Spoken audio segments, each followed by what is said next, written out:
The Monkees, the explosive 1960s television series with its upbeat tunes and zany humor, made four young men pop culture icons. But behind the bright smiles on screen were dark secrets. Some died unexpectedly, others succumbed to drug addiction. Let's explore the truth and honor the legacy they left behind. Let's get started.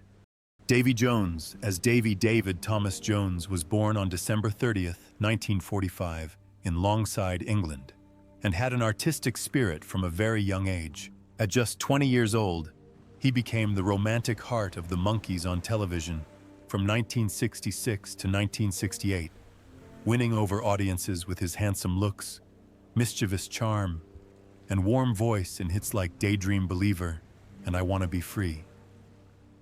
David Jones was not only the face of the band, but also the soul of all 58 episodes, leaving a deep impression on the hearts of millions of teenage girls who loved this British idol.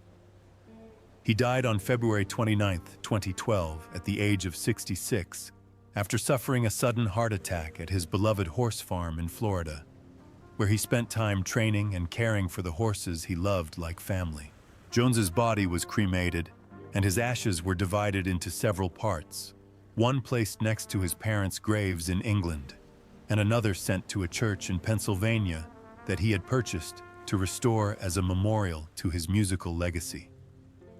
Jones's net worth in 2012 was estimated at $5 million, largely from music royalties, television appearances, and some real estate investments, although he occasionally struggled with divorce and property disputes.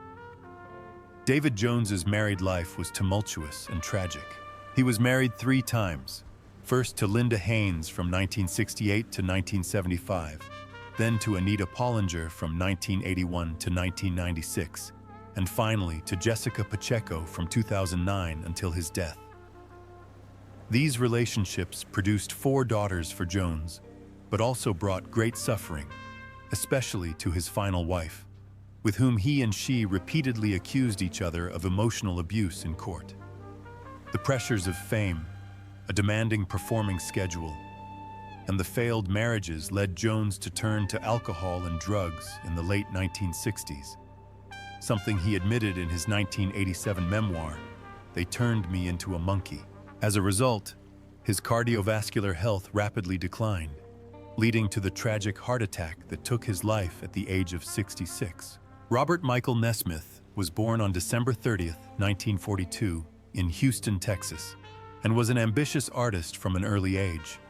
At the age of 23, he became an integral part of the Monkees from 1966 to 1968, earning the nickname Barry Hat for his signature wool hat and irresistibly rugged style. Nesmith was not only the group's lead guitarist, but also its creative soul, contributing to hits like Mary, Mary, and The Girl I Knew Somewhere, and leading his bandmates in a battle for control of their music in a showbiz environment rife with restrictions. He died on December 10, 2021, at the age of 78, after suffering a heart attack at his home in Carmel Valley, California. His ashes were kept private by his family, in keeping with his final wishes for a private memorial service. Nesmith's net worth in 2021 is estimated at $50 million, which includes a large inheritance from his mother, Bet Nesmith Graham, the inventor of liquid paper, along with earnings from music, production work, and investments throughout his career. Despite his wealth, he fought a long-running lawsuit against PBS in the 1990s over video distribution rights, a case that ended in his favor with a $48 million settlement, but also left him emotionally and financially exhausted. Michael Nesmith's personal life was also fraught with turmoil. He was married 3 times to Phyllis Ann Barber, 1964 to 1972, Catherine Bild, 1976, and Victoria Kennedy, 2000 to 2011, leaving behind 4 children from each relationship. These marital breakdowns, especially to his first wife, left Nesmith unable to fully repair his family ties for many years. In addition, the pain of losing his mother in 1980, when Bette died, struck a blow to the heart of a son who was proud of her legacy. Nesmith has admitted to battling depression, particularly after the commercial failure of his band First National Band, despite critical acclaim. He bravely returned to the stage, performing with Mickey DeLenz on his final tour in 2021, before his aging heart could no longer cope after quadruple bypass surgery in 2018. Michael Nesmith's passing closes the final chapter in the journey of a pioneering musician who bridged pop and country rock, leaving behind an artistic legacy that will be hard to replace. Peter Tork, as Peter Halston Thorkelson, was born on February 13, 1942, in Washington, D.C., a free-spirited hippie of the 1960s. At the age of 24, he took on the lovable goofball image of the Monkees in 1966 to 1968, becoming the group's bassist and keyboardist, bringing a unique sense of humor and bohemian style to the band. Peter Tork quickly became a teen idol with his upbeat personality, likability, and down-to-earth folk music style reminiscent of the Greenwich Village scene. He died on February 21, 2019, at the age of 77, at his home in Willimantic, Connecticut, after a long battle with a rare form of salivary gland cancer. His ashes were kept private by his family, with no public funeral to avoid public attention. Tork's net worth at the time of his death was estimated at $4 million, which came from his music career, acting career, and years of touring with Shoe Suede Blues, among other small projects. Despite struggling with debt and medical expenses at times, Tork retained a portion of the royalties from songs he contributed, such as For Pete's Sake, the hit song that closed out the second season of the hit series. Peter Tork's personal life was no less bitter. 4 failed marriages and 3 children by 3 different women left emotional rifts that were difficult to mend. After the Monkees broke up, Tork fell into poverty, even being arrested in 1972 for drug possession and spending several months in jail, a painful fall that buried his reputation as a teen idol. He admitted in interviews that he turned to alcohol and drugs to cope with the pressures of fame, driving himself into a spiral of addiction throughout the 1970s. When he was diagnosed with a rare form of cancer in 1999, Tork underwent multiple surgeries and radiation treatments, determined to continue performing on stage until the last year of his life. But the disease returned, extinguishing any hope of recovery. Peter Tork's death closed a chapter in a life both tragic and glorious, in which a talented artist brought joy, laughter, and even pain to a generation. Henry Corden as Babbitt. Henry Corden, born Henry Cohen, was born on January 6, 1920 in Montreal, Canada, before becoming a veteran star of the American entertainment industry. At age 46, he joined the Monkees as Babbitt, a grumpy landlord with a constant frown, but a great deal of comic charisma. He appeared in 7 episodes and provided a humorous contrast to the reckless young band. With his natural acting and powerful singing voice, Henry made Babbitt memorable for his classic debates and cemented his status as a veteran of the golden age of American television. Henry Corden died on May 19, 2005, at the age of 85, after a long battle with emphysema at Sherman Oaks Hospital in California. He is buried at the San Fernando Mission Cemetery, the final resting place of many Hollywood luminaries. His fortune was estimated at $2 million in 2005, amassed over more than half a century of dedication to the stage and recording studio. However, behind the voice that shaped the childhoods of so many, Henry Corden's life was filled with personal pain. He endured 4 tumultuous marriages, 2 of which ended in bitter custody battles. His final wife, Angelina, was by his side until his final moments, but the scars from his marriages to Thelma and Shirley Citron would haunt him for the rest of his life.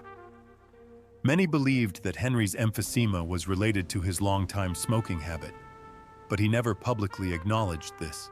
Despite painful losses, such as the death of his longtime friend Alan Reed, Henry continued to give his all until the last years of his life. His career, from Babbitt in the Monkees to the familiar roar of Fred Flintstone, was an extraordinary journey that few knew contained so much loneliness and bitterness. Rosemarie as Millie.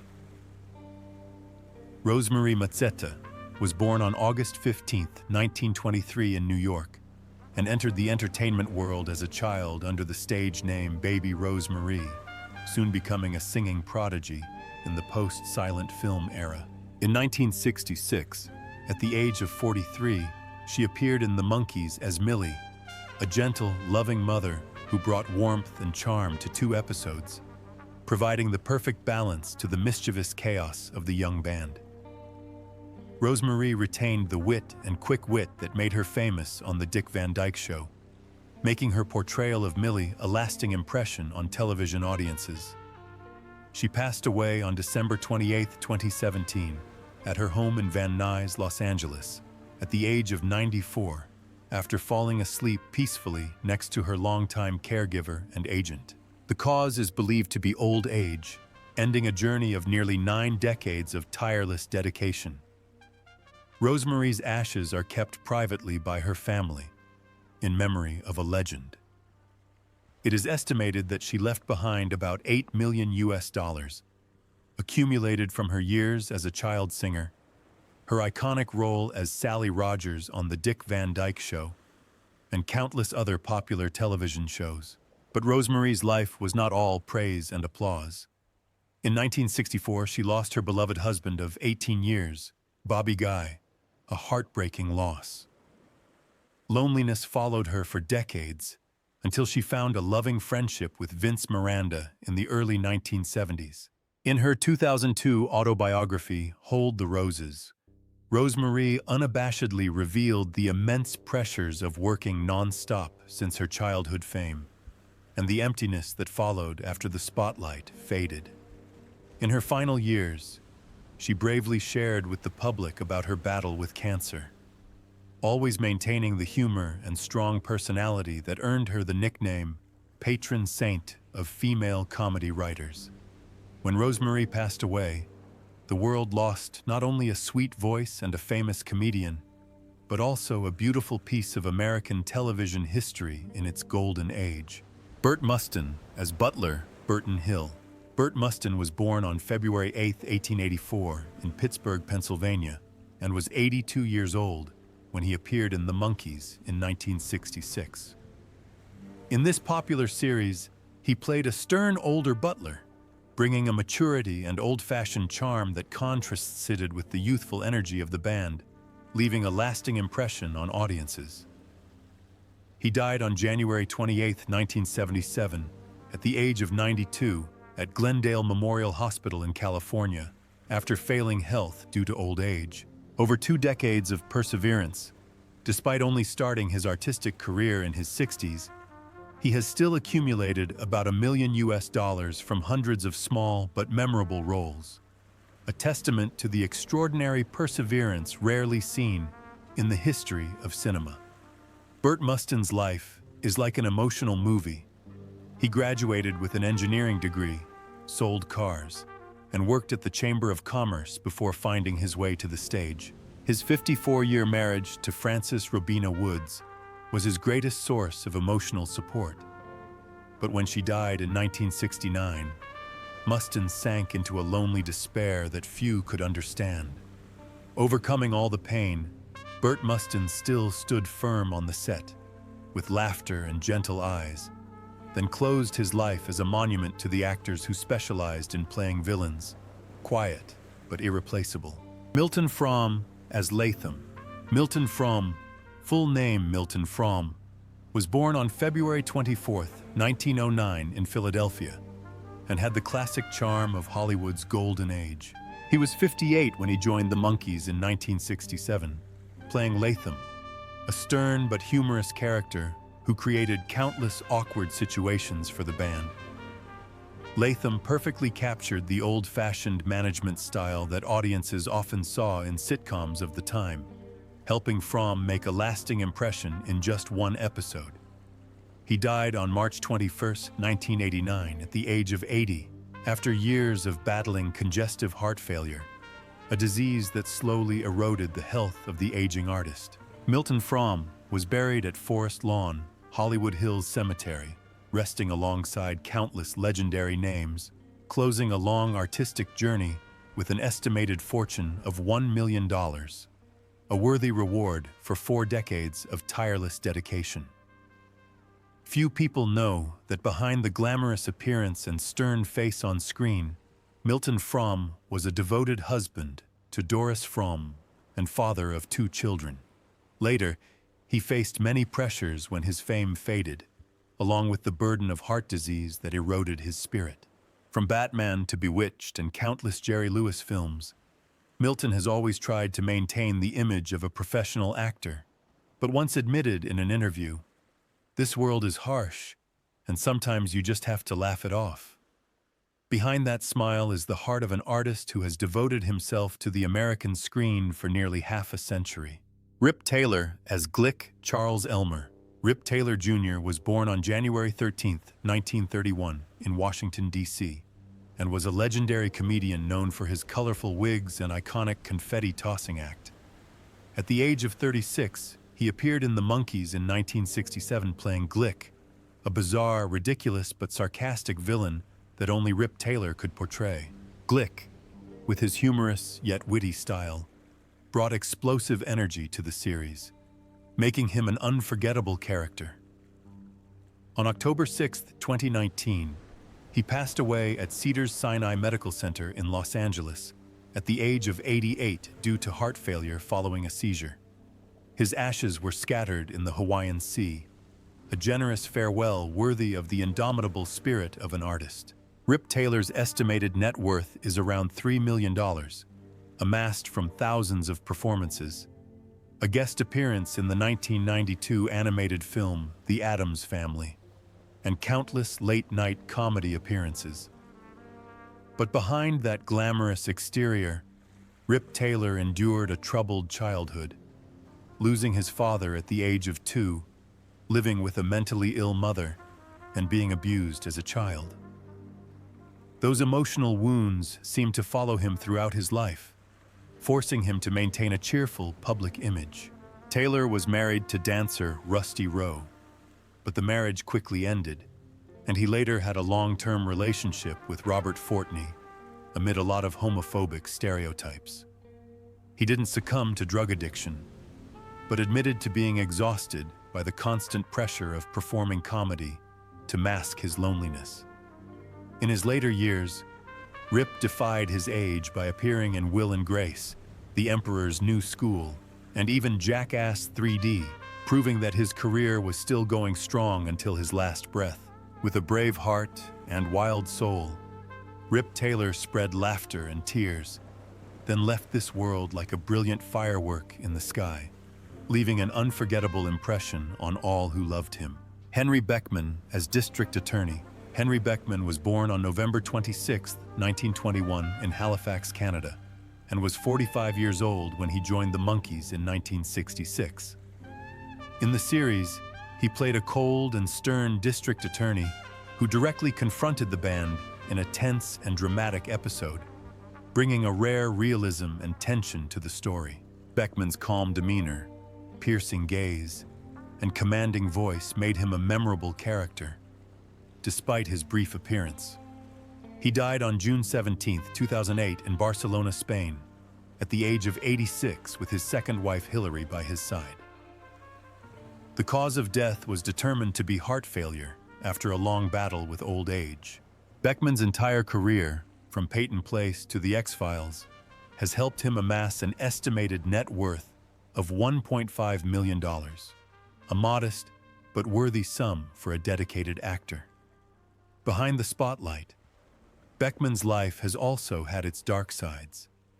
He endured the brutal war years, serving in the Canadian Army during the D-Day landings on Juno Beach in 1944, a memory that haunted him for the rest of his life.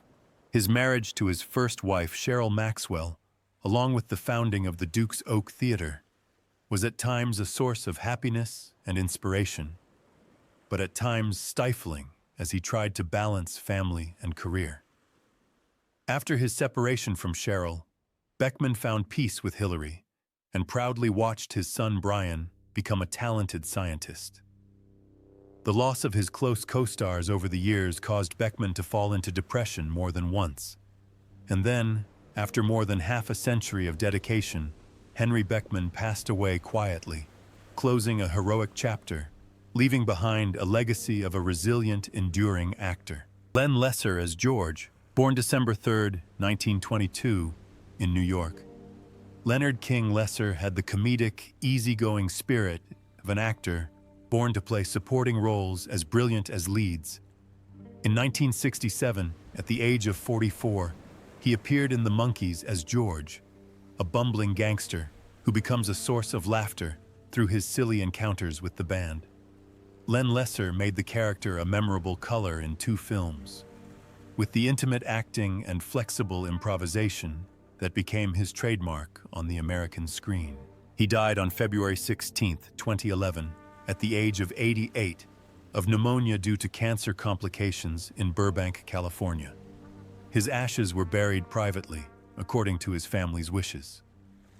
Lesser's estimated net worth in 2011 was around $3 million, largely due to decades of continuous work in film, television appearances, and patient acceptance of being typecast in comedic supporting roles, something he himself often mentioned in the press. Len Lesser's life may have seemed peaceful from the outside, but it was actually filled with loss. He and his longtime wife, Marilyn Lesser, were together for more than 50 years until she died in early 2011, just weeks before he did. A blow so great that Len fell into a deep depression, losing all will to live. In his final years, Len quietly battled cancer, still making it to stage appearances and fan meetings, even as his breathing became increasingly weak. Lesser is remembered not only as the charming Leo on Seinfeld, but also as a soldier who risked his life on the Asian battlefield during World War II, then quietly rebuilt his Hollywood dream with his own smile. When Len Lesser's life ended, audiences felt as if they had lost a part of their childhood, a familiar face associated with endless laughter on television. Vic Tabak as Chuck. Victor Tabak was born on January 6, 1930, in Brooklyn, New York, to Syrian immigrant parents, and emerged on the American stage as a tough, talented, and confident actor. In 1967, at the age of 37, he appeared in The Monkees as Chuck, a clumsy but humorous gangster, delivering satirical confrontations that made the audience laugh and left an indelible mark on a colorful episode. His husky, powerful voice and strong but warm appearance helped Tabak shape a unique style, even in brief supporting roles. However, on May 25, 1990, Vic Tabak suddenly collapsed at home and was rushed to Glendale Adventist Hospital, where he breathed his last breath after a heart attack at the age of 60. He was buried at Forest Lawn Memorial Park in Hollywood Hills, along with many other Hollywood legends. Tabak's net worth at the time of his death was estimated at $2 million, amassed over decades of hard work in film, theater, and regular appearances in popular television series. However, behind the spotlight, Vic Tabak also faced his fair share of tragedy. He married Sheila Barnard in 1963 and had a son, Christopher, but was plagued by heart problems throughout his life, having undergone coronary bypass surgery in 1983. Although he did not speak publicly about it, close friends said he was a heavy smoker, which may have contributed to his heart problems. The pressures of his work, coupled with being cast in crude villain roles, led to Tabak struggling to find artistic freedom, especially in his later years as his fame began to fade. He suddenly passed away just as he was planning to return to the screen, leaving behind an inconceivable loss for fans and colleagues, because Vic Tabak was not only the famous Mel Sharples, but also a heart burning with passion for the stage until his last breath.